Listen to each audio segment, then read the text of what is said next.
शलाकया चक्षुरुन्मीलितं येन तस्मै श्रीगुरवे नमः।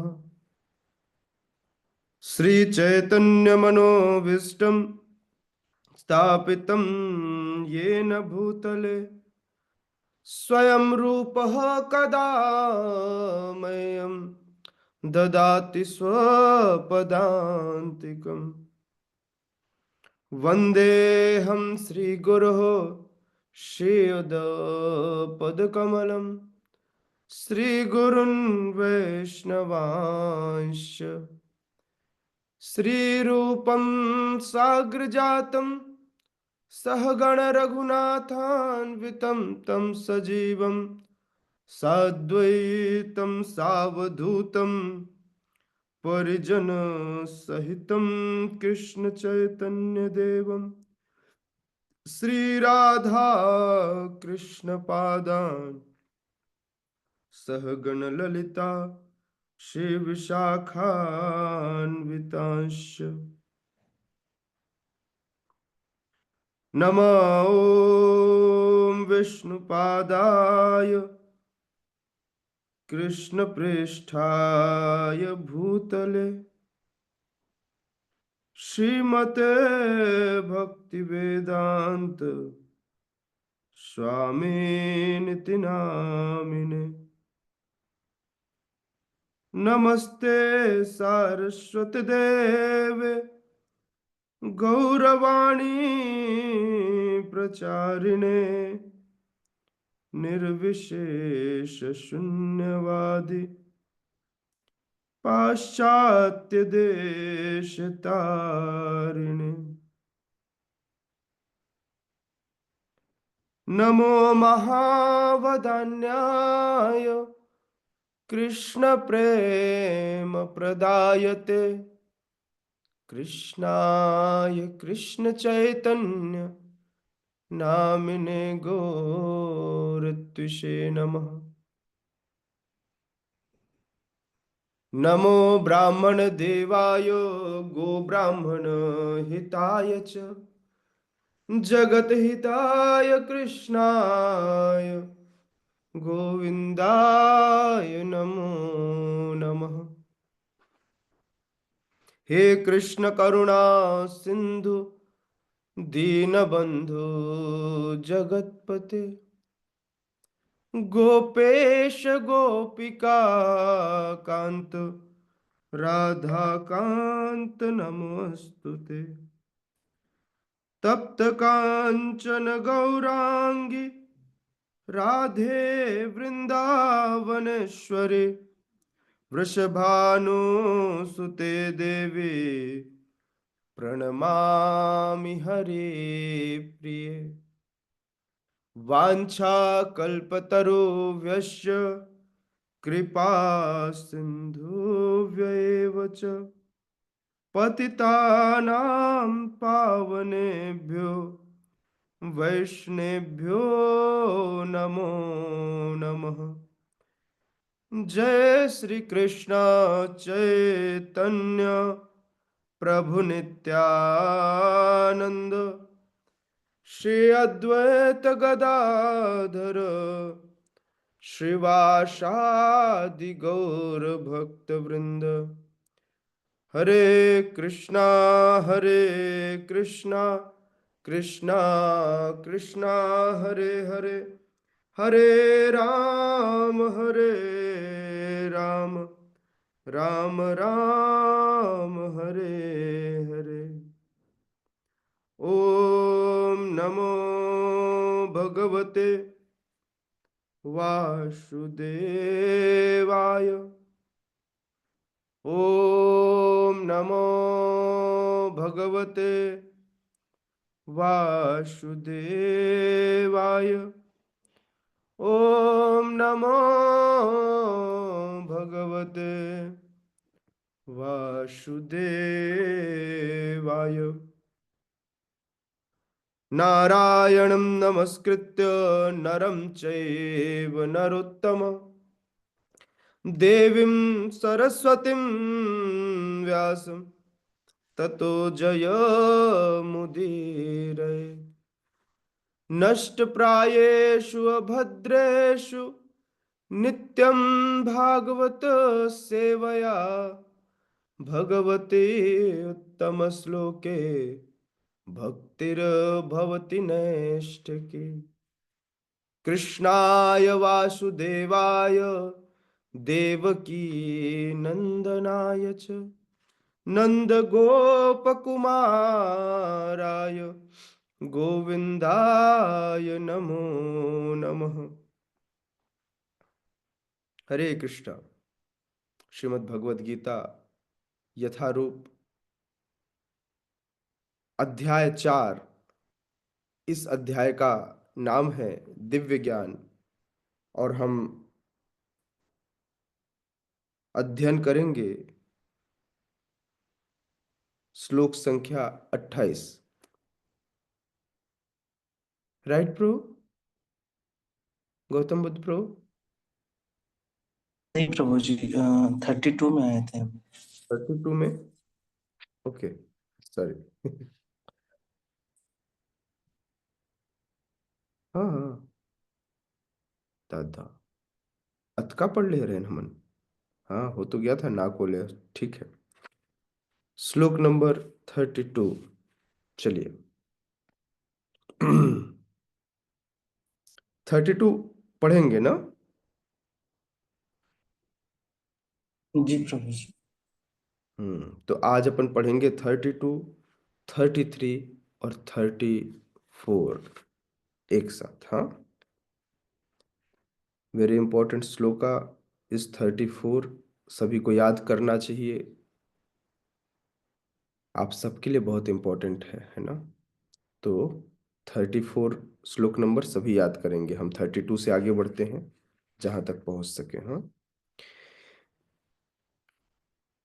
एवं बहुविधा यज्ञा वीतता ब्रह्मणो मुखे कर्म जान विद्धितान् सर्वान् एवं ज्ञात्वा विमुक्ष्यसे।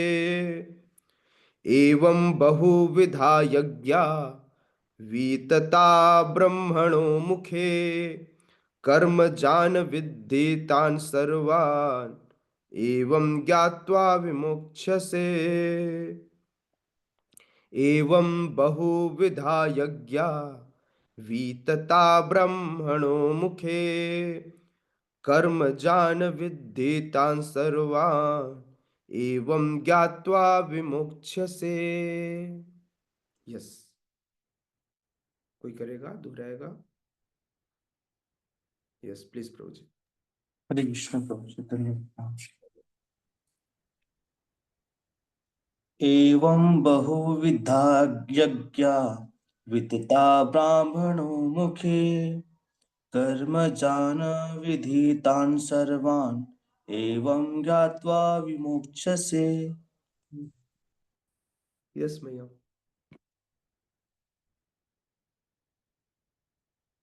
जोगिनी मैया पढ़िए। हरे कृष्ण प्रभु जी, दंडवत प्रणाम। एवं बहुविधा यज्ञ।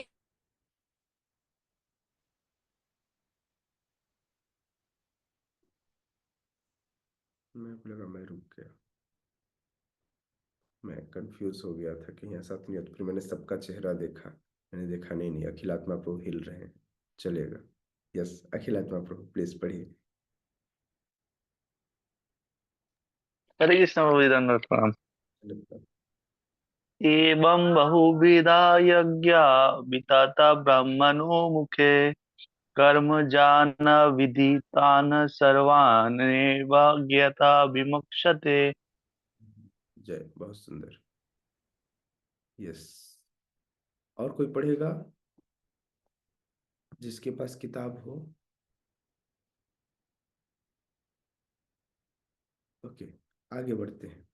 शब्दार्थ, अनुवाद एवं तात्पर्य। हिज डिवाइन ग्रेस अभय चरणारविंद भक्ति वेदांत स्वामी श्रील प्रभुपाद के द्वारा जगत गुरु श्रील प्रभुपाद की जय। एवं इस प्रकार बहुविधा विविध प्रकार के यज्ञ यज्ञ वीतता फैले हुए हैं।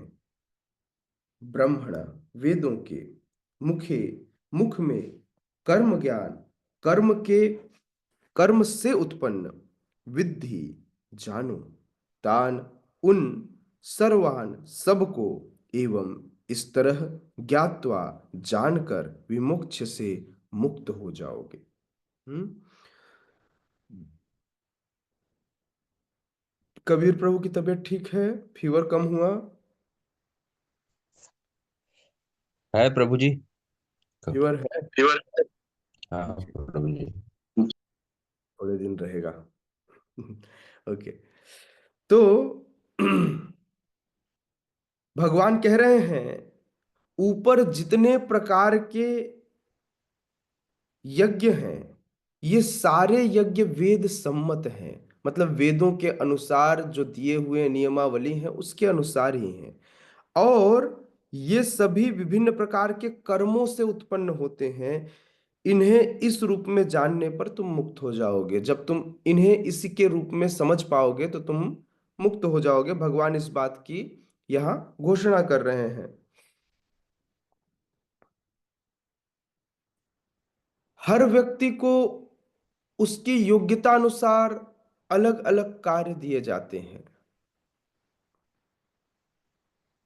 यदि शूद्र के हाथों में यदि शूद्र के हाथों में क्या दे दिया जाए, शूद्र के हाथों में पूरा का पूरा मैनेजमेंट दे दिया जाए तो क्या होगा? होगा ये कि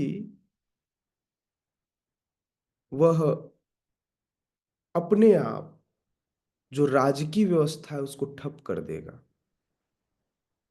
क्योंकि जो शूद्र है उसके पास एक विशेष गुण है। वह गुण है लोगों की सेवा करने का, न कि प्रशासन करने का।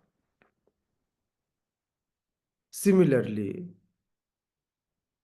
एक क्षत्रिय ब्राह्मण की सेवा नहीं कर सकता। हाँ, एक व्यक्ति मल्टीपल टैलेंटेड हो सकता है, लेकिन क्षत्रिय क्षत्रिय होता है, ब्राह्मण ब्राह्मण होता है, वैश्य वैश्य होता है और शूद्र शूद्र होता है।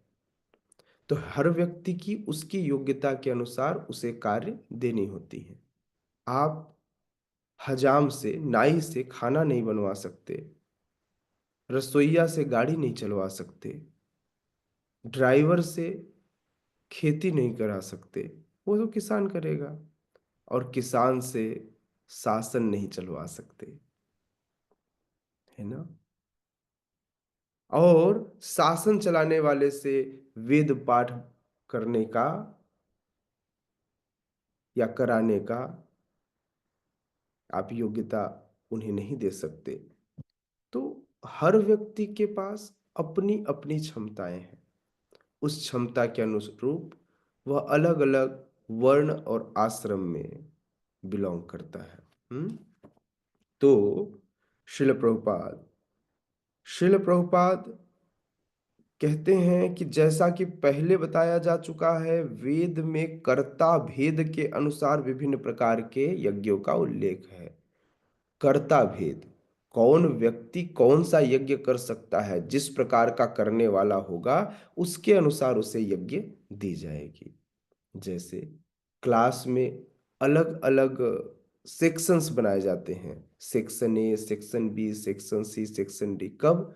उनमें बच्चों को छांटा जाता है। जिस क्वालिटी के बच्चे होंगे उनके अनुरूप। अगर मान लीजिए कमजोर बच्चे होंगे तो ऐसा टीचर दिया जाएगा ताकि उनके ऊपर ज्यादा मेहनत कर सके, तो उनका एक अलग ग्रुप बनाया जाएगा। लेकिन अगर मान लीजिए कि जो बच्चे बहुत टैलेंटेड हो, जिनका माइंड बहुत फास्ट हो, उनके साथ किसी स्लो बच्चे को रख दिया जाए तो क्या करेगा? वो compete नहीं कर पाएगा, एक समय के बाद वो डिप्रेशन में चला जाएगा। राइट। तो इसलिए इसलिए हम सबको इस बात का ध्यान रखना चाहिए कि कैसे हम कौन से आश्रम में कौन से वर्ण में सेट हो सकते हैं और किस वर्ण की सेवा हम कर सकते हैं। यह व्यक्ति विशेष अपना अपना कार्य करता है। यह व्यक्ति विशेष अपना अपना कार्य करता है ना। तो इसलिए यहाँ श्रील प्रभुपाद कह रहे हैं, चूंकि लोग देहात्म बुद्धि में लीन है, अतः इन यज्ञों की व्यवस्था इस प्रकार से की गई है कि मनुष्य अपने शरीर, मन तथा बुद्धि के अनुसार संपन्न कर सके। आज व्यक्ति देहात्म बुद्धि से प्रेरित है, और देहात्म बुद्धि से प्रेरित होने के कारण व्यवस्था की गई। आज जब पतंजलि योगपीठ से बाबा रामदेव आसन प्राणायाम कराते हैं, तो व्यक्ति अपनी देहात्म बुद्धि के कारण ही उनके पास जाकर के अलग अलग आसनों को सीखता है, प्राणायाम करता है। क्यों? क्योंकि उसे शारीरिक स्वास्थ्य चाहिए। लेकिन यदि इसी को क्रमिक रूप से आगे बढ़ाया जाए नॉलेज को लेकर के, तो एक समय के बाद वह अपने जीवन में परम सिद्धि को प्राप्त कर सकता है। किंतु देह से मुक्त होने के लिए ही इन सब का विधान है। इसी की पुष्टि यहाँ पर भगवान के श्रीमुख से की गई है। कैसे देह से मुक्त हुआ जाए, अर्थात इस शरीर से, क्योंकि यह शरीर जो हाड़ मांस का पुतला है, इससे मिलकर बना है, तो ऐसे शरीर से मुक्त होने के लिए ही इन सारी व्यवस्थाओं को की गई है। भगवान आगे कहते हैं, श्रेयान दव्यमयाद्याज्ञा ज्ञान यज्ञ परंतपः सर्वं कर्माखिलं पार्थ ज्ञाने परिसमाप्यते। श्रेयान् द्रव्यमयाद्यज्ञा ज्ञान यज्ञ परंतप सर्वं कर्माखिलं पार्थ ज्ञाने परिसमाप्यते। वंस मोर, श्रेयान द्रव्यम याद्यज्ञात्या श्रेयान द्रव्यमयाद्यज्ञात् ज्ञान यज्ञ परंतप सर्वं कर्माखिलं पार्थ ज्ञाने परिसमाप्यते। भगवान कहते हैं, हे परंतप, भगवान कहते हैं, हे परंतप, अर्थात तप में अच्छा तप करने वाला, या तप में सबसे अच्छा तप करने वाले, हे परंतप, द्रव्य यज्ञ से ज्ञान यज्ञ श्रेष्ठ है। श्रेष्ठता बता रहे हैं।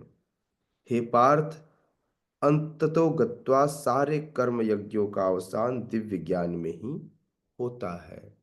बोले, कौन सा यज्ञ? द्रव्य यज्ञ से, अर्थात जब व्यक्ति अलग अलग प्रकार के द्रव्य यज्ञ करता है, दान देकर काम करता है और उनकी आहुतियां करता है, तो कह रहे हैं उससे अच्छा है कि ज्ञान यज्ञ होना चाहिए।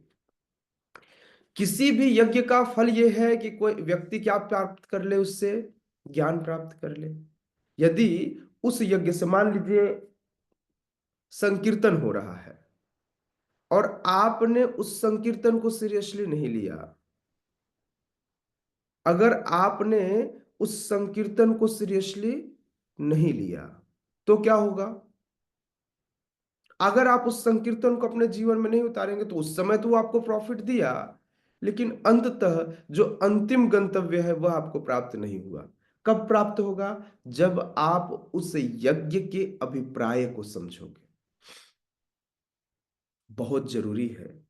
जैसे आजकल लोग इंटेलेक्चुअल हो गए हैं ना, तो घर पे जब कोई पूजा पाठ होता है तो पूछते हैं, मम्मी ये पूजा पाठ क्यों? सत्यनारायण की कथा क्यों? फला फला कथा क्यों? अर्थात यदि आप जीवन में कोई कार्य कर रहे हैं और उस कार्य का कोई गंतव्य न हो, आपको यह न पता हो कि हम ये कर क्यों रहे हैं, तो फिर कार्य करने का कोई फायदा नहीं। वह बहुत, मतलब ऐसा समझना चाहिए कि जिस समय जो मिला वो एक्सेप्ट कर लिए, कोई मतलब नहीं है। जैसे एक रेलवे स्टेशन के प्लेटफॉर्म पर आप खड़े हैं, एक गाड़ी आई, उस पर चढ़े और वो जहां अगली बार रुकी बताइए, वहां जब इस पर। कम्युनिटी में आपने ज्वाइन किया, कितने समय हुए, आपका कैसा अनुभव है, बताइए। तो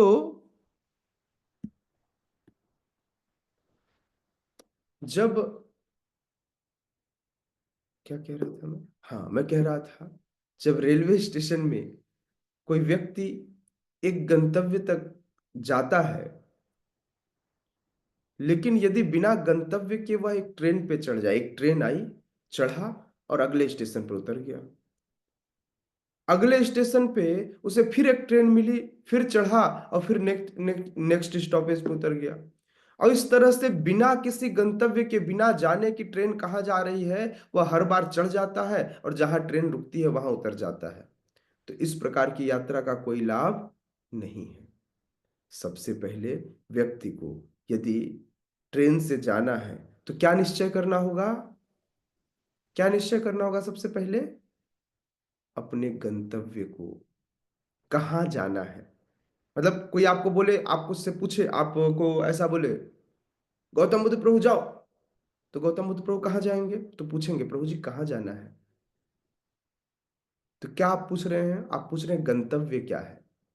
इसी तरह किसी भी यज्ञ का कारण क्या है, क्यों हम यज्ञ करें, है ना, उस यज्ञ का गंतव्य क्या है, यह हमें पता होना चाहिए।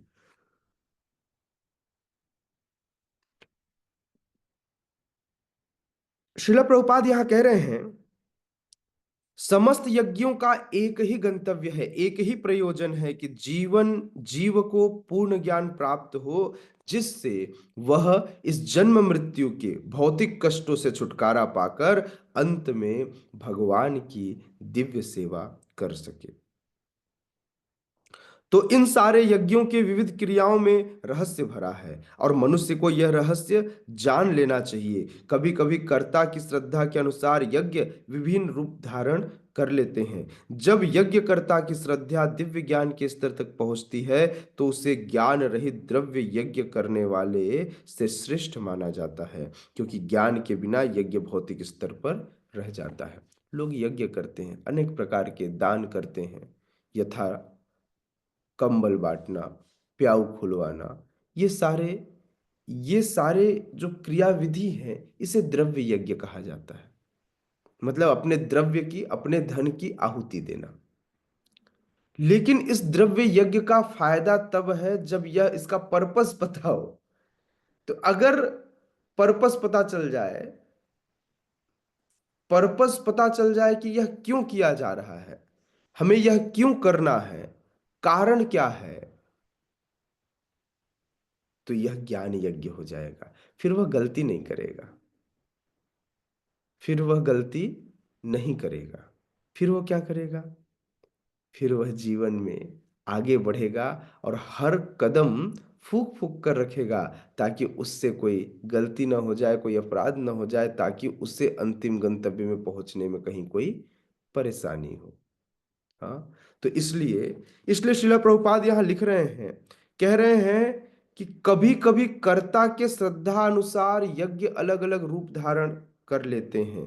जब यज्ञकर्ता की श्रद्धा दिव्य ज्ञान के स्तर तक पहुंच जाती है तो उसे ज्ञान रहित द्रव्य यज्ञ करने वाले से श्रेष्ठ माना जाता है।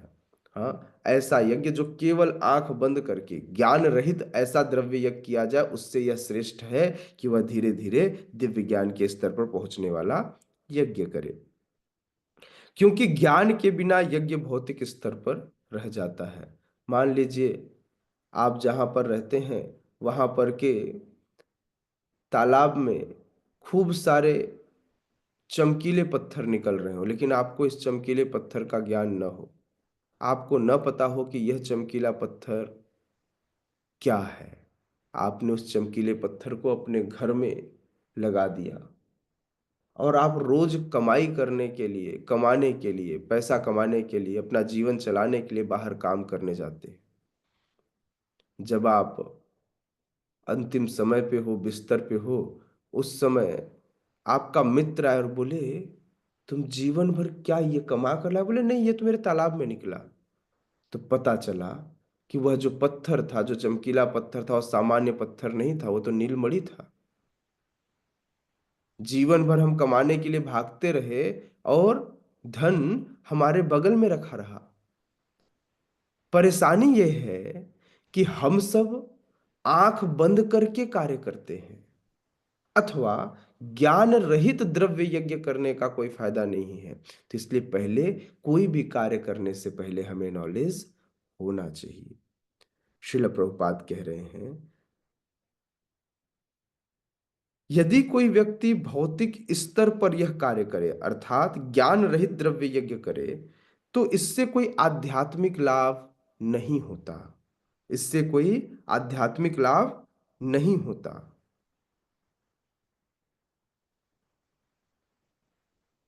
यथार्थ ज्ञान का अंत कृष्ण भावनामृत में होता है, जो दिव्य ज्ञान की सर्वोच्च अवस्था है।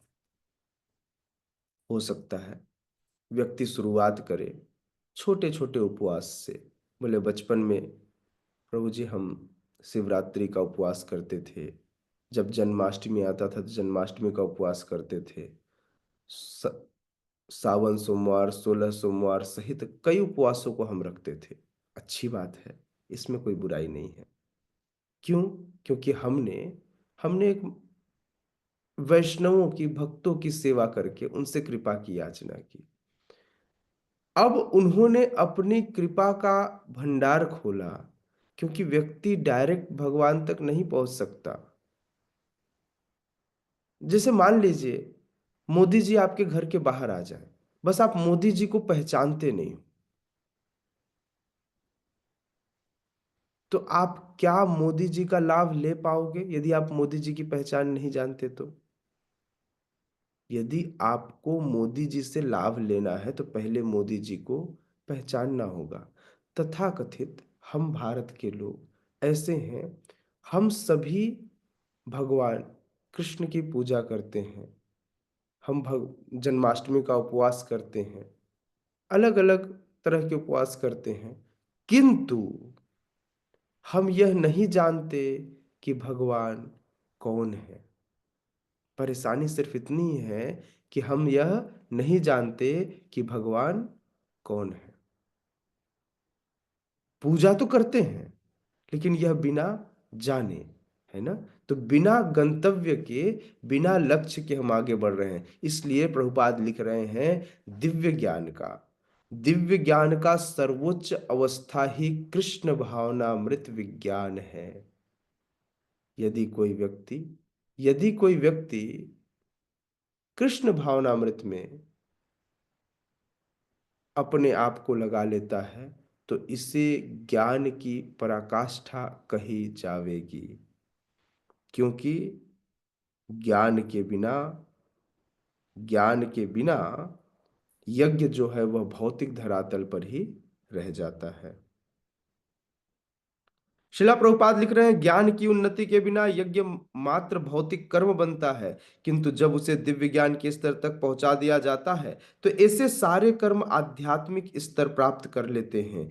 चेतना भेद के अनुसार ऐसे यज्ञ कर्म कभी कभी कर्म कांड कहलाते हैं और कभी ज्ञान कांड। यज्ञ वही श्रेष्ठ है जिसका अंत ज्ञान में हो। हम्म ठीक है ना? तो यज्ञ वह किया जाए जिसमें कम से कम पता हो कि हम क्या कर रहे हैं। हम्म अब यह ज्ञान, जिस ज्ञान की बात शिला प्रभुपाद बार बार व्याख्या कर रहे हैं, वह ज्ञान है कहाँ, कैसे मिलेगा? तो इसके लिए अगला श्लोक बहुत इंपॉर्टेंट, सभी के लिए कृपया याद कीजिएगा।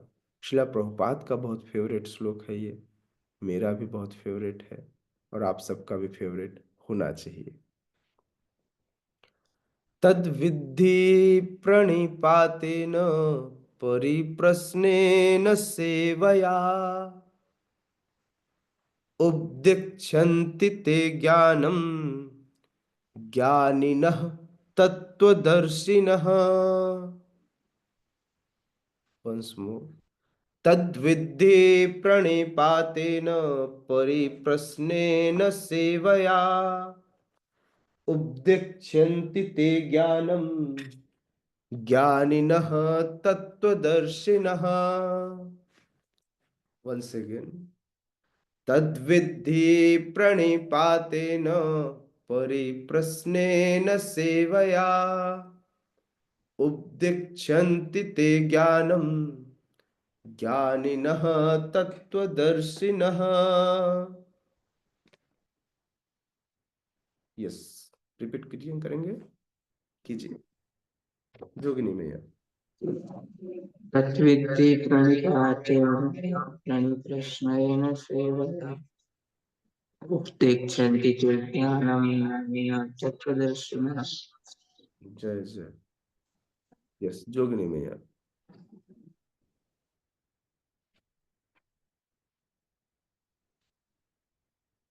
जोगिनी मैया फिर चले गई। सेवया उपदेक्षन्ति ते ज्ञानं ज्ञानिनः तत्त्वदर्शिनः। जय जय। यस, हिना मैया। हरे कृष्णा प्रभु जी, दंडवत प्रणाम। तद्विद्धि प्रणिपातेन परिप्रेष्ण सेवया उपदेक्ष्यन्ति ते ज्ञानम ज्ञानिनः तत्त्वदर्शिनः। हरे कृष्णा प्रभु जी। अरे बोल। यस, एक्सप्रेस चली गई। यस, प्रीति मैया। हरे कृष्ण प्रभु जी, दंडवत प्रणाम। दंडवत प्रणाम। प्रणिपातेन परिप्रश्नेन सेवया उपदेक्ष्यन्ति ते ज्ञानं ज्ञानिनः तत्त्वदर्शिनः। हरे कृष्ण। अरे बोल। नेक्स्ट, कृष्ण राधिका माता जी। हरे कृष्ण प्रभु जी, दंडवत प्रणाम। तद्वृत्ति प्रणिपातेन परिप्रश्नेन सेवया उपदिक्षन्ति ते ज्ञानं ज्ञानिनः तत्त्वदर्शिनः। हरे हरे। हरे कृष्ण। यस, गौतम बुद्ध प्रभु। तद्विधि प्रणिपातेन परिप्रश्नेन सेवया उपदिच्छन्ति ते ज्ञानं ज्ञानिनः तत्त्वदर्शिनः। यस, कामना माता जी।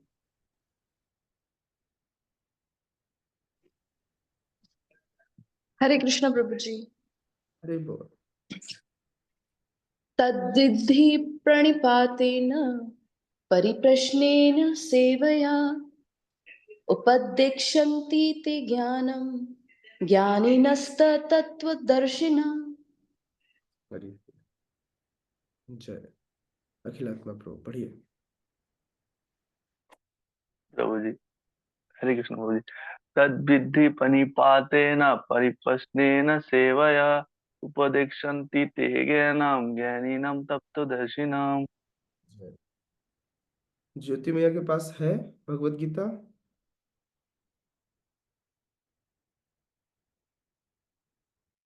भगवत गीता है तो श्रीमद् भगवत गीता चतुर्थ अध्याय श्लोक नंबर 34। हरे कृष्णा प्रभु जी, दंडवत प्रणाम।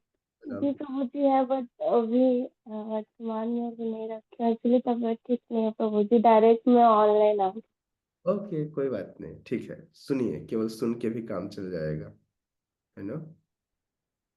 और कोई पढ़ना चाहता है? ओके, आगे बढ़ते हैं। बहुत ध्यान से सुनिएगा, बहुत इंपॉर्टेंट श्लोक है। हमने श्लोक संख्या 30 से 33 तक यज्ञ करने के उद्देश्यों को जाना।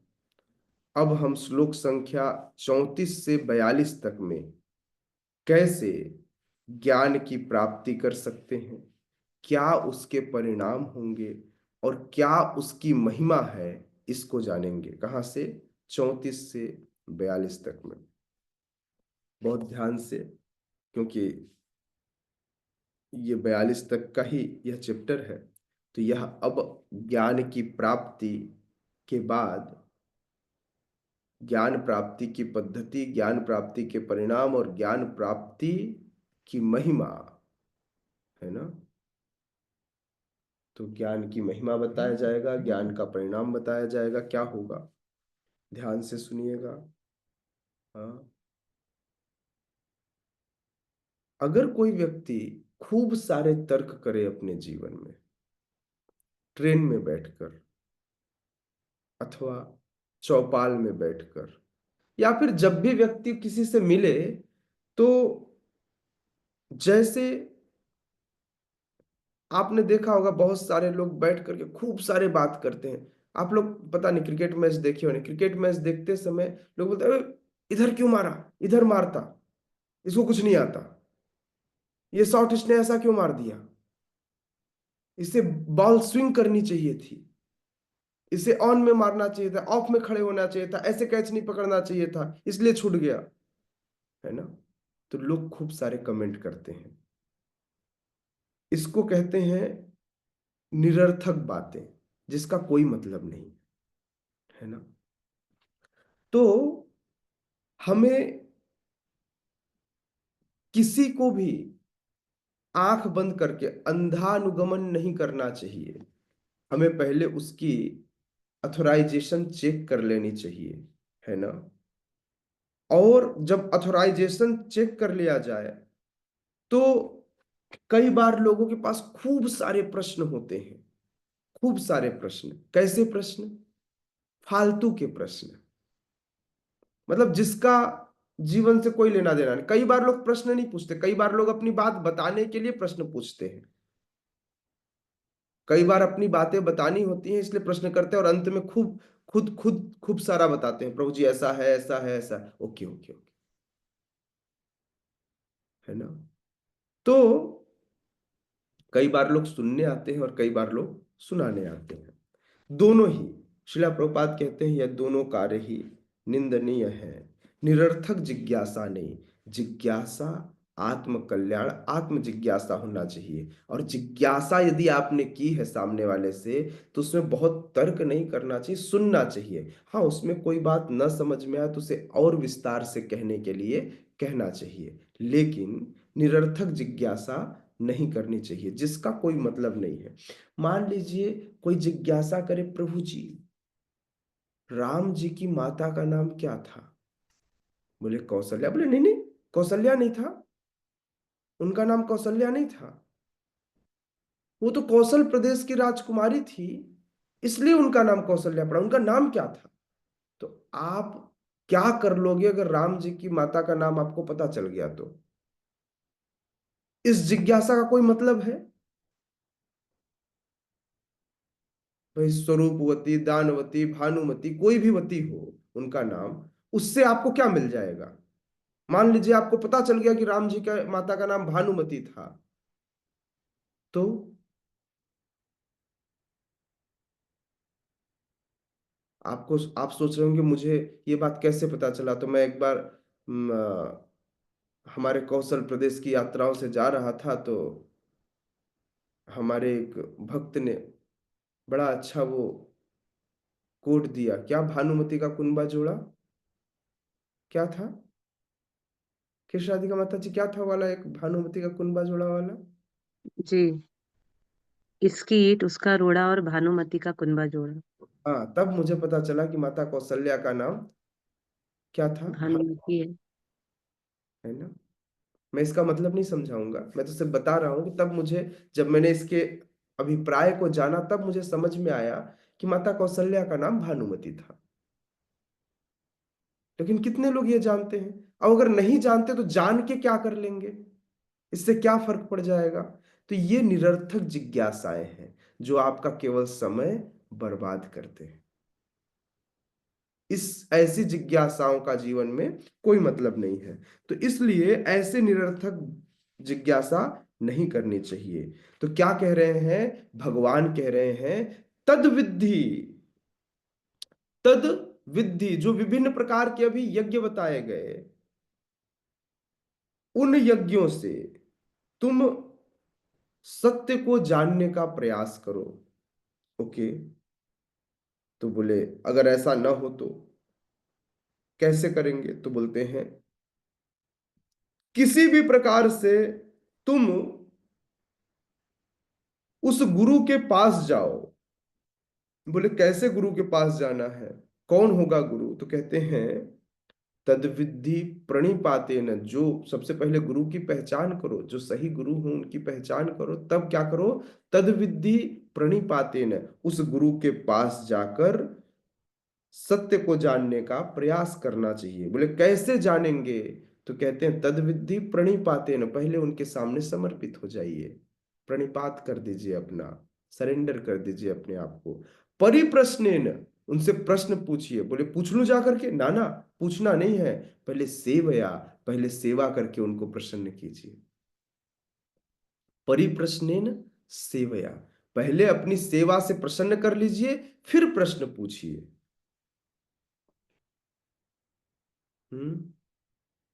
आप लोग देखे होंगे ना, जब किसी व्यक्ति को किसी से काम कराना होता है, अथवा आपको ही मम्मी को मनाना होता है, जैसे ज्योति माता जी को, ज्योति पांडा माता जी को, इनको जाना था वृंदावन, मम्मी को मनाना था, तो जाके मम्मी को खूब इन्होंने तेल पालिश किया। मम्मी जब काम कर रही थी तो मम्मी का हाथ बटाया, मम्मी के बगल में खड़ी हो गई, फिर मम्मी के पैर भी थोड़े दबा लिए, फिर मम्मी को बोला मम्मी, तो मम्मी बोली बेटा कुछ चाहिए क्या? तो कुछ बहुत देर तक सेवा कर ली थी मम्मी की, मम्मी का सपोर्ट हो गया था। तो मम्मी ने पूछा बेटा कुछ चाहिए क्या? तब मम्मी को बताया कि मम्मी मुझे ना अभी मायापुर धाम यात्रा में जाना है। ओह, इसलिए इतने देर से खड़ी थी। तो यही तरीका तो यही है, क्योंकि इस तरीके के लिए भगवान बता रहे हैं तद्विद्धि प्रणिपातेन परिप्रश्नेन सेवया। क्या करना है? पहले सेवा से प्रसन्न करना है, और जब प्रसन्न हो जाए तब तब उनसे क्या करना है? प्रश्न करना है। तो प्रश्न हो सकता है कि प्रभु जी प्रसन्न हो जाएंगे तो क्या होगा? तो कहते हैं उपदिक्षन्ति ते ज्ञानम, फिर आपके उन समस्त प्रश्नों का उत्तर देंगे जो आपके आत्म कल्याण के लिए आपने पूछी है। उपदिक्षन्ति ते ज्ञानम, वे उस ज्ञान को, उस रहस्य को बताएंगे। उपदिक्षन्ति, उपदेश देंगे। ज्ञानिनः तत्वदर्शिनः, क्योंकि वे ज्ञानी हैं, वे तत्वदर्शी हैं, वे ज्ञान के स्वरूप का उन्होंने दर्शन किया हुआ है। कौन व्यक्ति सत्य को बता सकता है? तो सत्य को वह बता सकता है जो सत्य को जानता हो। जैसे मैं पूछूं अखिलात्मा प्रभु, फला प्रभु जी कैसे हैं? तो अगर मैं पूछूं कि प्रभु जी, फला प्रभु जी कैसे हैं, तो वो पता होना चाहिए ना कि जिस प्रभु जी को मैं जानता हूं उनके बारे में पूछिए, प्रभु जी बताइए गौर मोहन प्रभु कैसे हैं? अखिलात्मा प्रभु नहीं बता सकता। क्यों? क्योंकि मैं उनको नहीं जानता। तो जो व्यक्ति जिसको जानता है उसी के बारे में बता सकता है। उसी तरह से यहां पर हमें गुरु ज्ञान इसलिए देते हैं क्योंकि वे पहले से ही ज्ञान में पूर्ण है, क्योंकि वे ज्ञान को जानते हैं। तो हमें ऐसे व्यक्ति के पास जाना चाहिए जो ज्ञान से पूर्ण हो। उन्होंने सत्य का दर्शन किया है, इसलिए वे हमें सत्य का दर्शन करा सकते हैं। उपदिक्षन्ति ते ज्ञानम ज्ञानिनः तत्वदर्शिनः। श्रील प्रभुपाद तात्पर्य में लिखते हैं निसंदेह आत्म साक्षात्कार का मार्ग कठिन है, अतः भगवान का उपदेश है कि उन्हीं से प्रारंभ होने वाली परंपरा से प्रमाणिक गुरु की शरण ग्रहण की जाए। तो भगवान से जो प्रारंभ होती है, जो परंपरा, चारों संप्रदाय ये भगवान से प्रारंभ होते, भगवान या भगवान के नित्य परिकरों से। तो इसलिए हम इन चारों संप्रदाय को ही एक्सेप्ट करते हैं, इसके अलावा और कहीं से गुरु एक्सेप्ट नहीं करते। बहुत जरूरी है कि कोई भी परंपरा के सिद्धांत के बिना गुरु नहीं हो सकता, यदि वह परंपरा के सिद्धांतों को फॉलो न करे। गुरु होने के लिए अति आवश्यक है। जैसे आप किसको शिक्षक मानते हैं? जो किसी कॉलेज यूनिवर्सिटी से अथोराइज्ड हो, जिसके पास डिग्री हो। 12th का सिलेबस वही आपको पढ़ा सकता है जो 12th पास हो। 10th पास वाला पढ़ाएगा क्या? नहीं पढ़ाएगा, आप उससे नहीं पढ़ेंगे। बिल्कुल उसी तरह श्रीला प्रभुपाद यहाँ बता रहे हैं कि यदि मान लीजिए किसी यूनिवर्सिटी से, किसी परंपरा से कोई व्यक्ति न हो, तो आप कैसे उसे गुरु बनाओगे? है ना, बहुत जरूरी है कि वह परंपरा में दक्ष हो।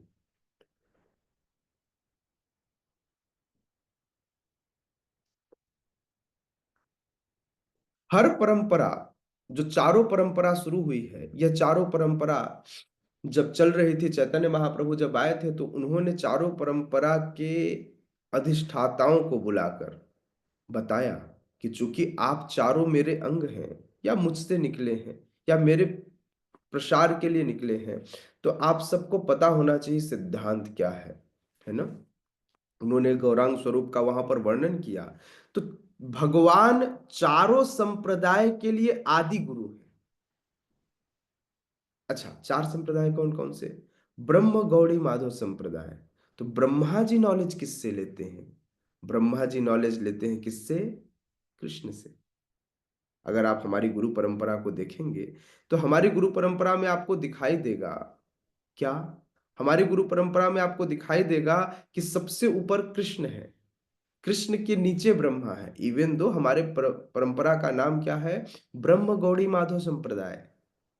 लेकिन ब्रह्मा नॉलेज कहां से लेते हैं? ब्रह्मा के पास क्या स्वतः ज्ञान आ गया था? नहीं, ब्रह्मा के पास भी नॉलेज देने वाले श्री कृष्ण थे। इसलिए श्री कृष्ण कौन है? आदि गुरु है। रुद्र संप्रदाय, शिव जी को अपने आप आ गया था? नहीं, उनके भी आदि गुरु श्री कृष्ण है।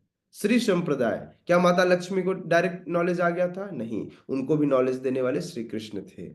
और कुमार संप्रदाय, चार कुमार। तो चारों कुमारों ने, जो कि ब्रह्मा जी के मानस पुत्र हैं, तो उनको भी ज्ञान देने वाले कौन है? भगवान है। अतः भगवान आदि गुरु हैं। भगवान कौन है? भगवान आदि गुरु हैं।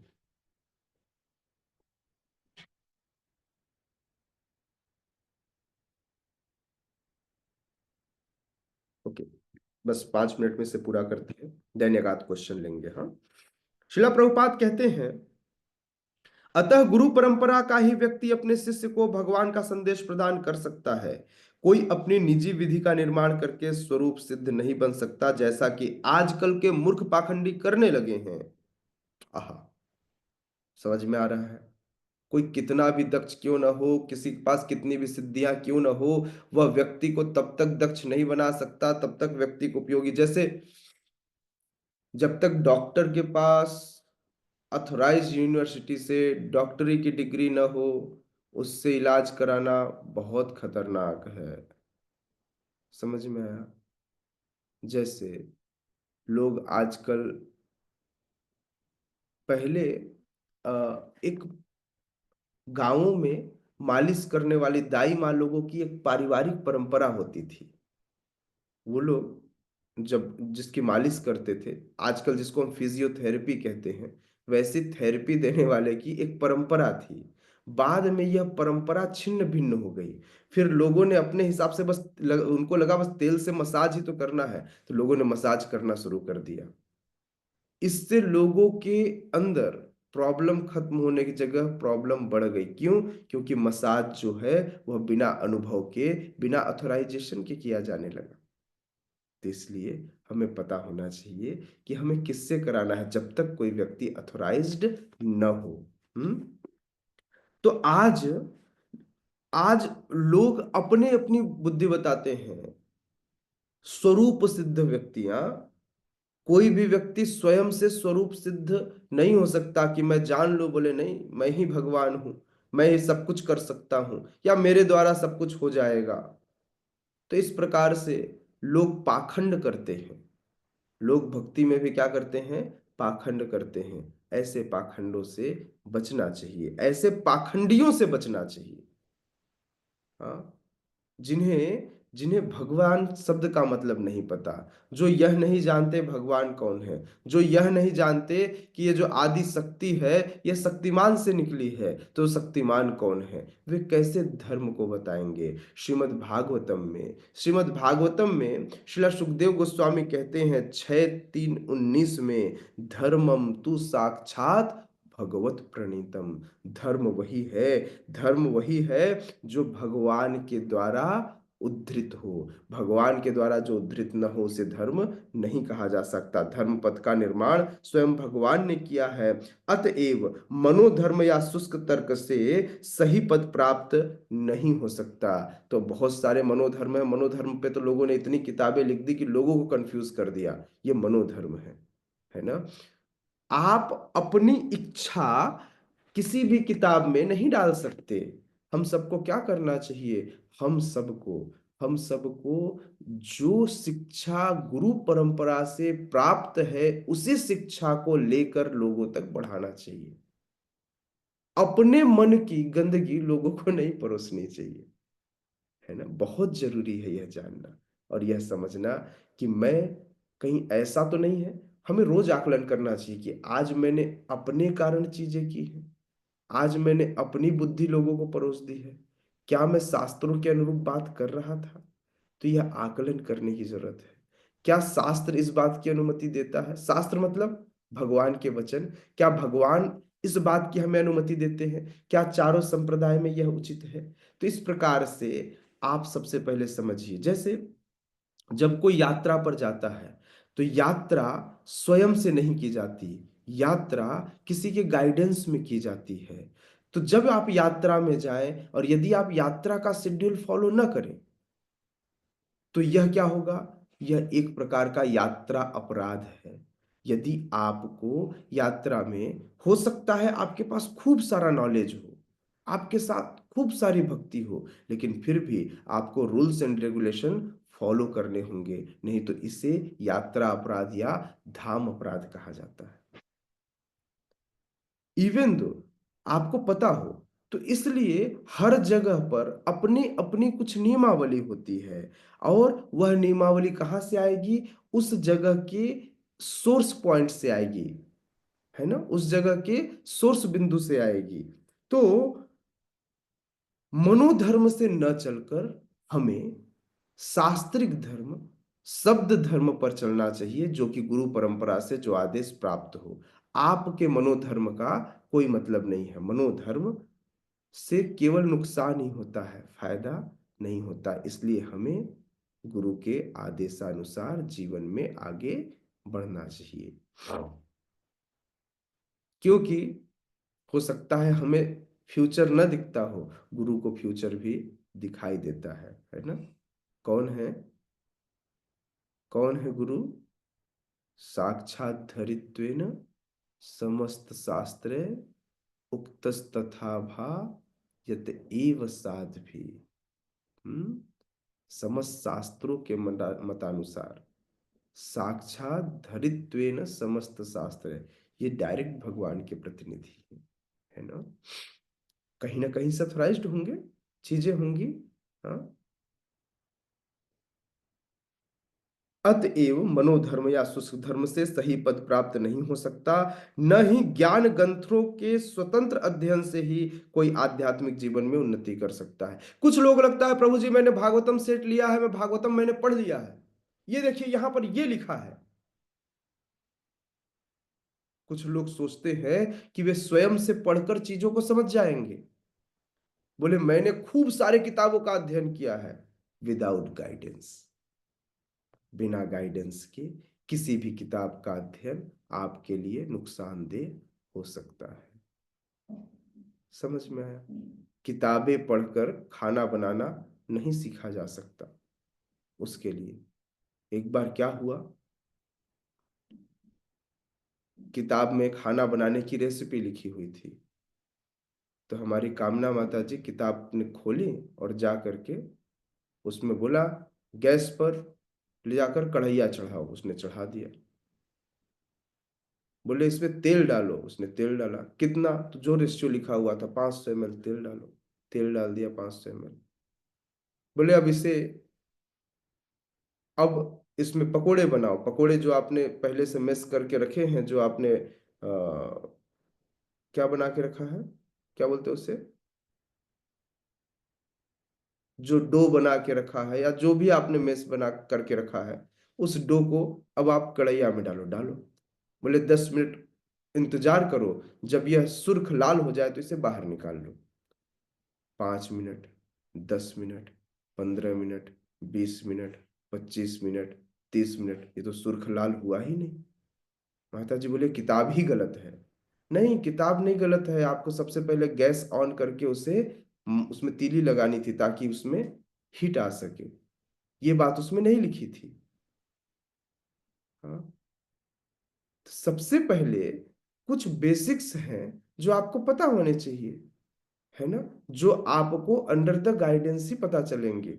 अब आपने बाकी चीजें तो फॉलो कर ली, लेकिन यही नहीं पता था कि खाना बनाने के लिए गैस पर केवल कढ़ैया चढ़ाना नहीं होता है, उसे ऑन भी करना होता है। गैस ऑन करके उसमें आग जलानी होती है।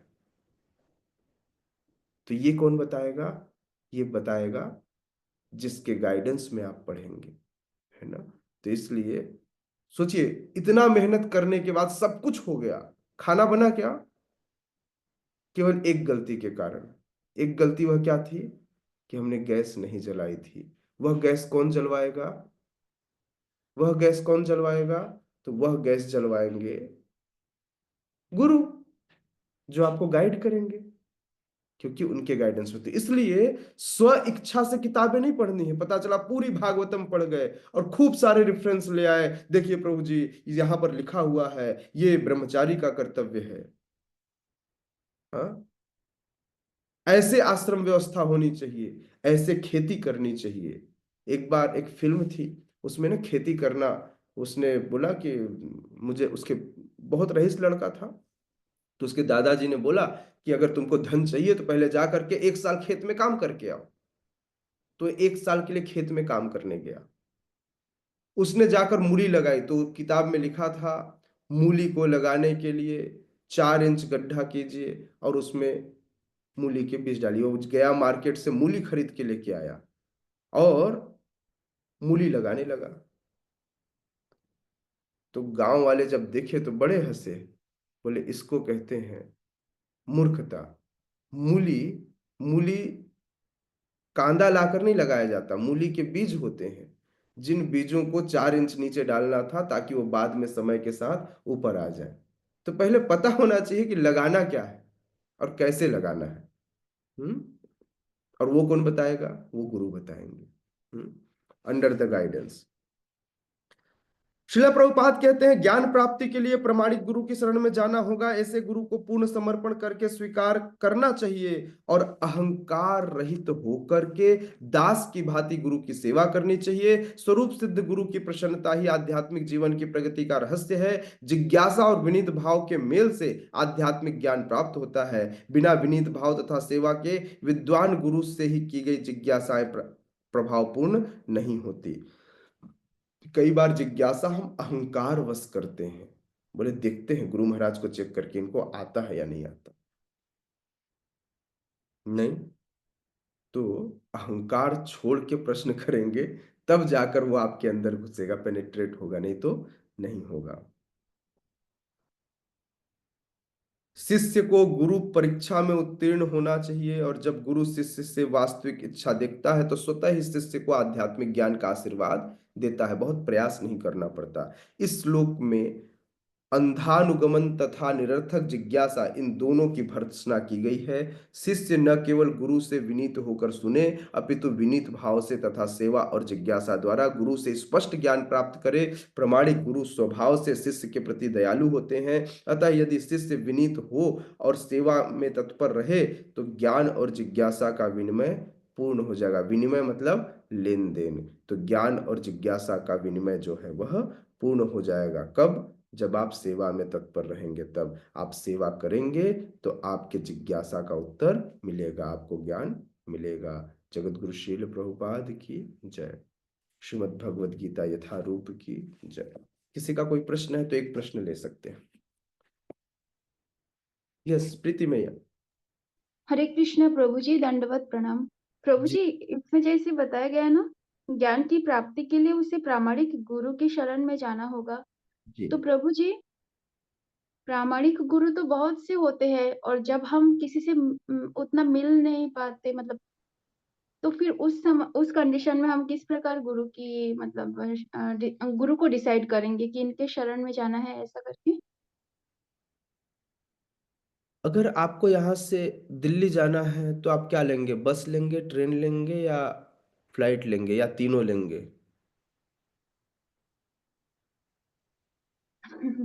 बहुत सी चीजों पे डिपेंड करेगा प्रभु जी, कि हमें कितना जल्दी पहुंचना है या फिर हमारे पास कितना सामर्थ्य है। एक्जेक्टली। तो ये सारी चीजें। कंडीशन लगाने के बाद आप डिसाइड करेंगे कि आप बस लेंगे, ट्रेन लेंगे या फ्लाइट लेंगे, है ना। जी जो भी आपके पास कंडीशन, आपकी उपयोगिता, आपकी सामर्थ्यता होगी, उसी प्रकार से। लेकिन क्या तीनों में एक साथ जाएंगे? नहीं, किस में जाएंगे? किसी एक में। एक में। किसी एक गुरु के पास जाना है जो प्रमाणिक है, जो आपको समझ सके, जो आपकी सामर्थ्य के अनुसार आपको नॉलेज दे सके। तो ऐसे गुरु के पास जाना है जो गुरु परंपरा में हो और आपको भगवान से जोड़ सके। गुरु मतलब क्या? तो गुरु मतलब भगवान कहते हैं क्या? किबा विप्र किबा न्यासी केन गुरु नय जय कृष्ण तत्ववेत्ता से गुरु है। न तो विप्र, न सन्यासी, न तो ब्राह्मण, न सन्यासी। किबा विप्र किबा न्यासी केन गुरु नय, इसमें से कोई गुरु नहीं है। तो बोले गुरु कौन है? बोले जय कृष्ण तत्ववेत्ता, जो कृष्ण तत्व का सही सही नॉलेज दे, उसे ही गुरु कहा गया है। ठीक है। हाँ, लेकिन आप बार बार क्रॉस चेक करने नहीं जाएंगे। आप फिर से अथोराइजेशन चेक कीजिए, अगर चारों संप्रदाय में से है तो वह उस संप्रदाय का प्रतिनिधि है कि नहीं। प्रतिनिधि है तो वो गुरु है। जी प्रभु जी। प्रभु जी, और थोड़ी देर बाद फिर लिखा हुआ है कि ऐसे गुरु को पूर्ण समर्पण करके, तो ये पूर्ण समर्पण से क्या मतलब है?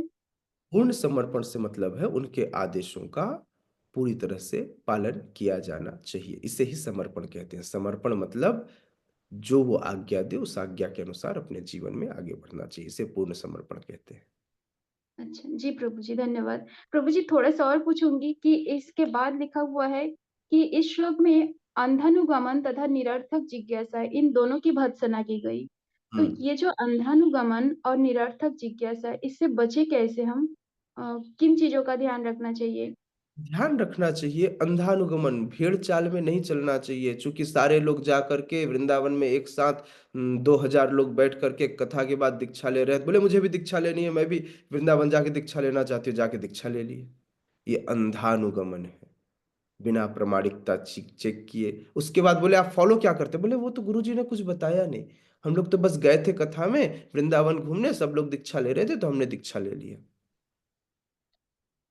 तो हमें जी, अनुगमन मतलब आंख बंद करके किसी का अनुगमन नहीं करना है। इवन दो यदि कोई व्यक्ति यदि कोई व्यक्ति किसी के साथ आप जुड़े हुए हैं तो उस पर आंख बंद करके भरोसा नहीं करना है। आपको देखना है, आपको देखना है कि वो सही में प्रामाणिकता के साथ आपको नॉलेज दे रहा है या नहीं दे रहा है। तो अंधानुगमन, आंख बंद करके किसी को फॉलो नहीं करना है ना, बाहर के व्यक्ति को।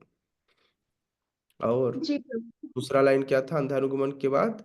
निरर्थक जिज्ञासा। निरर्थक जिज्ञासा। कई बार हम लोग बहुत फालतू जिज्ञासा करते हैं जिसका हमारे जीवन में कोई उपयोगिता नहीं होता। केवल हम यह दिखाने के लिए कि मुझे सब कुछ आता है, हम जिज्ञासा करते हैं। बाद में हम उसका उत्तर भी नहीं नहीं प्रभु जी आप गलत कह रहे हैं, मैं आपको बताऊं ये इसका उत्तर ना ऐसा होगा। मतलब वो जिज्ञासा नहीं थी, वो एक्चुअली कंपटीशन था। ऐसा जी, है ना। जी प्रभु जी। यस। प्रभु जी, थोड़ा-सा और, ये जो श्लोका है ना, जिसमें है ज्ञानिना तत्वदर्शिना, तो ये जो आधा स है ना, हाँ। वो जो साइलेंट में है, तो हाँ। प्रभु जी उसका कोई मतलब नहीं है क्या यहाँ पर? नहीं। जब संस्कृत में दो चीजें होती हैं, संधि विच्छेद करेंगे तो आधा स जब टूटेगा तो ज्ञानिनः हो जाएगा। और जब इसको संधि कराई जाती है तो जोड़ी जाती है तो जो विसर्ग है, विसर्ग हट जाता है और आधा स में रूपांतरित हो जाता है, तो ज्ञानिनस तत्वदर्शिन हो जाता है। लेकिन जैसे आप उसको विच्छेद करेंगे तो आधा स हटेगा, साइलेंट नहीं है वो, आधा स हटेगा तो ज्ञानिना हो जाएगा। ये संधि की बात है, ये व्याकरण है। व्याकरण का अर्थ से कोई मतलब नहीं होता है। व्याकरण मतलब यहाँ जो व्याकरण है, जो संधि है, यह केवल एक समावेश को दिखा रहा है। समावेश के साथ आप उसको विच्छेद कर दीजिए, या तो समावेश करा दीजिए या विच्छेद कर दीजिए, तो दोनों का मतलब सेम होगा। आधा स का कोई मतलब नहीं है। ज्ञानिनः तत्वदर्शिनः। जी प्रभु जी, मतलब बोलते समय भी उसे नहीं बोलना है ना? बस डिपेंड तत्वदर्शी। कर नहीं नहीं ऐसा नहीं जी। बोल रहा हूं, दोनों चीजें कर सकते हैं। हुँ, अगर आप ज्ञानिना तत्वदर्शिना नहीं कहेंगे, ज्ञानिनः कहेंगे, अच्छा। तो आधा स नहीं आएगा। अगर आप कह रहे हैं ज्ञानिना, तो फिर स कहना पड़ेगा, ज्ञानिनस तत्वदर्शिना। या तो अच्छा। आप ज्ञानिनः कहिए या ज्ञानिनः हम्म। तत्वदर्शिनः कहिए, दोनों सही है। जी। या जी। तो विच्छेद करके करिए या फिर संधि करके कहिए। हाँ, साइलेंट नहीं है, ये साइलेंट होता है। साइलेंट एक अलग चीज होती है, साइलेंट जिसमें आप उसका उच्चारण नहीं कर सकते। यहाँ पर आपको हम्म। उच्चारण करना है, क्योंकि आपने या तो आप विच्छेद करके करेंगे, तो विच्छेद करेंगे तो स हट जाएगा, विसर्ग आ जाएगा। और अगर विसर्ग नहीं कहेंगे तो आपको स का उच्चारण करना पड़ेगा। जी प्रभु जी, तो मैं जैसे एक साथ में बोलूंगी तो मैं बोलूंगी ज्ञानिनः तत्वदर्शिना। हाँ, लेकिन जी। मैंने क्या बोला? मैंने बोला था ज्ञानिनः तत्वदर्शिनः, है ना? जी। जी। इसलिए दोनों सही है। दोनों जी। से। जी, ठीक है। बहुत बहुत धन्यवाद प्रभु जी। हरे कृष्णा। हरे कृष्ण। यस, ज्योति मैया, लास्ट क्वेश्चन। हाँ, बाकी क्वेश्चन कर लेंगे, बस एक क्वेश्चन। हरे कृष्णा प्रभु जी, दंडवत प्रणाम। प्रभु जी, जैसे इसमें दान दान की बातें कही गई हैं, जैसे द्रव्य दान है, तो कोई व्यक्ति बहुत धनी है और उनके पास बहुत सारे पैसे हैं और वो दान कर रहे हैं, मंदिर बनवा रहे हैं, सेवा दे रहे हैं, सब कुछ गरीबों को खाना दे रहे हैं, परंतु उनका जो पैसे उन्होंने अर्जित किए हैं वो उतने सही तरीके के नहीं है, परंतु वो दान दे रहे हैं। और वहीं एक व्यक्ति है जो साधारण है, लेकिन वो मतलब अपने कर्तव्यों को पूरा कर रहे हैं और वो भक्ति में भी उतना नहीं है, अपने परिवार में ही व्यस्त है, और लेकिन किसी के लिए द्वेष भावना ऐसे नहीं है कि किसी का गलत। तो इसमें क्या रहता है प्रभु जी, कैसे? दोनों गलत है, दोनों खराब है। जी प्रभु जी। बिना आधार के दोनों ही चीजें ठीक नहीं है। कोई व्यक्ति कितना भी अच्छे व्यक्तित्व को फॉलो कर ले, सब कुछ कर ले, स्वभाव से बहुत अच्छा हो, किसी का बुरा न करे, लेकिन कृष्ण भावनामृत विज्ञान के बिना वह दुखी ही रहेगा। तो बिना भगवान की सेवा के बिना अच्छे व्यवहार का कोई मतलब नहीं है। खाना खिलाना, किसी के पास खूब सारा धन हो सकता है उसने गलत तरीके से भी अर्जित किया हो, उसके पास खूब सारा धन हो, लेकिन उसका पर्पस यदि कृष्ण की सेवा हो, हाँ, लेकिन किसी की हिंसा करके नहीं, किसी को मार के नहीं, तो बिजनेस में थोड़ा मोड़ा गड़बड़ चलता है, बिजनेस में थोड़ा मोड़ा झूठ चलता है, लेकिन कंप्लीट झूठ नहीं चलता। बिजनेस में कुछ झूठ हो, कि जैसे एडवर्टाइजमेंट, आइए आइए हमारा सामान ही सबसे अच्छा है, तो ये एडवर्टाइजमेंट है, ये झूठ चलता है, ये बिजनेस है ना? इसमें कोई परेशानी नहीं है ना? कई बार थोड़ी मोड़ी चोरी भी चलती है, जीएसटी की चोरी थोड़ी मोड़ी ऐसी चलती है जहां पर हमको पता है कि वो भी तो मिसयूज करेंगे। इससे अच्छा है कि मैं ये चोरी करके भगवान को दे दूं। अगर चोरी करके भगवान को दे दूं, मेरा कोई सेल्फ पर्पस नहीं था, तो वो चोरी भी अच्छी है, भगवान के लिए की गई चोरी, है ना? भगवान के लिए की गई चोरी, वह भी एक हद तक ठीक है। लेकिन मतलब उससे अच्छा है कि एक नंबर में काम किया जाए, है ना, बहुत परेशान न हुआ जाए। लेकिन दोनों ही अच्छे नहीं हैं। दोनों ही अच्छे तब होंगे जब उसे कृष्ण भावनामृत विज्ञान के साथ किया जाए, अर्थात भगवान को, किसी को भोजन कराना, खाना खिलाना, भूखे को अगर मान लीजिए एक व्यक्ति ट्रेन रेलवे स्टेशन के बाहर बहुत भूखा बैठा हुआ था और आपने उसके लिए खाना ले जाके दे दिया, बस खाना ले जाके दे दिया, वो जैसे ही खाया उसके अंदर ताकत आई, अपने घर में गया और अपनी पत्नी को खूब पीट के आया। आपका खाना खिलाना अच्छा था? इससे अच्छा तो मत। खाना खिलाना अच्छा था, बट उसने जो सामने वाले ने कर्म गलत कर दिया। हाँ, लेकिन आपके खाने के कारण किया ना, नहीं खिलाए होते तो नहीं गया होता। तो तो वो आपने तो पता कैसे चलेगा प्रभु जी, जैसे हम दया भाव से कर लेते हैं। इसीलिए सही, तो आपको दया नहीं दिखानी है ना, आपको दया दिखानी है तो जीव स्वरूप पर, उसके सही स्वरूप पर दिखाइए। इसलिए खाना नहीं खिलाना है, प्रसाद खिलाना है। यदि आप प्रसाद खिलाते तो उसकी चेतना अच्छी होती, उसकी चेतना अच्छी होती तो घर में जाकर किसी को पीटता नहीं, चेतना बदल जाती। प्रसाद का महत्व है, इसलिए हम खाना नहीं खिलाते, हम प्रसाद खिलाते हैं। यदि किसी को खिलाना हो, कोई भूखा हो, तो प्रसाद खिलाया जाए, भोजन नहीं। जी प्रभु जी। ये और भोजन, उस समय अगर मतलब प्रसादम ना हो, खाना ही हो तो आप थोड़ी हैं उसके लिए जिम्मेदार, उसके लिए कृष्णा जिम्मेदार हो, कृष्णा देखेंगे, आपकी जिम्मेदारी नहीं है। आप प्रयास कीजिए, खाना नहीं है, कोई सामान खरीदिए, तुरंत तुलसी पत्ता लीजिए, भगवान को ऑफर कीजिए, दे दीजिए उसको बिस्किट, क्या दिक्कत है? जी प्रभु जी। बिस्किट खरीदिए, भगवान को ऑफर कीजिए और दे दीजिए, हाँ जी प्रभु जी। किसी को भी नहीं और देना है। जिसने भी धन का दुरुपयोग किया, जिसने भी धन अयोग्य व्यक्ति को दिया, जिसने भी दान अयोग्य व्यक्ति को दिया, उसका रिएक्शन उसके आएगा उसके जीवन में। तो इसलिए धन 1 रुपए भी नहीं देना जी प्रभु किसी को भी। हाँ, किसी को भी नहीं देना, कितना भी वो पीछे पीछे मांगे, वो आपको कितना भी दया है, अगर आप दया दिखा रहे हो इसका मतलब आप मूर्ख हो। अननेसेसरी दया नहीं, सबसे पहले पता होना चाहिए दया का पात्र है कौन। तो इसलिए दया की पात्रता इसी श्रीमद् भगवत गीता में हम आगे पढ़ेंगे कि किसे कौन सत्वगुणी दान है, कौन रजोगुणी दान है, कौन तमोगुणी दान है। तो हमें दान का महत्व पता होना चाहिए, दान लेने की योग्यता किसके पास है और दान देने की योग्यता किसके पास है। ये भी हम श्रीमद् भगवत गीता, इसीलिए कहते हैं कि सिद्धांत जानना बहुत आवश्यक है। श्रीमद् भगवत गीता पढ़े बिना, ये जीवन का मैनुअल है, इस मैनुअल को जाने बिना हम सब कुछ नहीं कर सकते। जी प्रभु जी। प्रभु जी, मैंने कभी भगवत गीता नहीं पढ़ा है। प्रथम अध्याय के जो श्लोक है 2, बस वही पढ़े हैं। तो कोई बात अभी नहीं, अब साथ में पढ़िए। जी प्रभु जी, धन्यवाद। चरण स्पर्श प्रणाम प्रभु जी। Hare Krishna. Thank you so much सारे भक्तों को, खूब सारा धन्यवाद आपके पेशेंस के लिए। हरे कृष्णा। जगत गुरु श्रील प्रभुपाद की जय। श्रीमद् भगवत गीता यथारूप की जय। जय